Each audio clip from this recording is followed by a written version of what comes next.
Come inside my heart if you're looking for answers. Look at the stars, go a little bit.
Two hours later.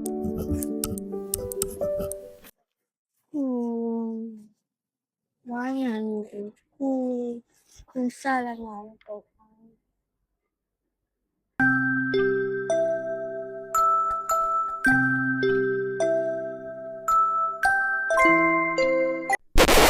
Yang kau buat apa ni?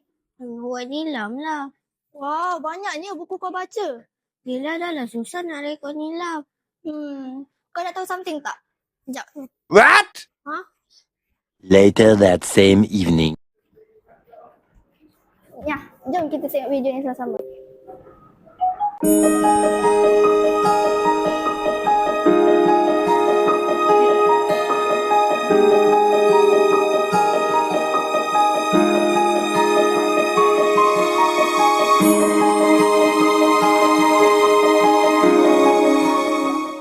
Ni apa Noha? Ni lah Ains. Tak payah dah kau isi dalam buku.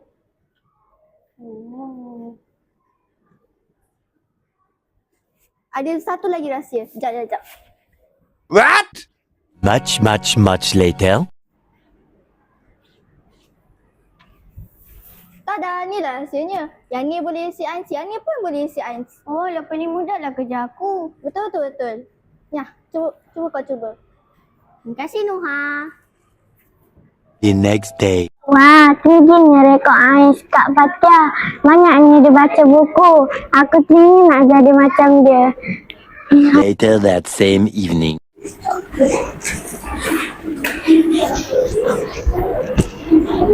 Hai Kak Fatia, saya nak baca buku dengan Kak Fatia boleh? Boleh. Seorang Dakjan juga boleh? Boleh.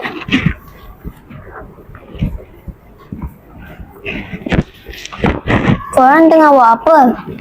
Sains. Oh. Kak Fatia tengah isi apa? Isi Ains juga. Kak Noha? Isi Ains juga.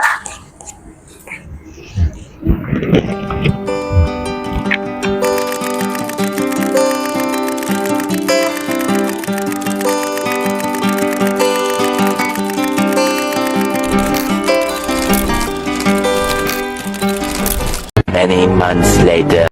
Assalamualaikum dan selamat sejahtera. Hari ini saya mengumumkan tokoh nilam terbaik pada tahun 2026, Fatia Elisha.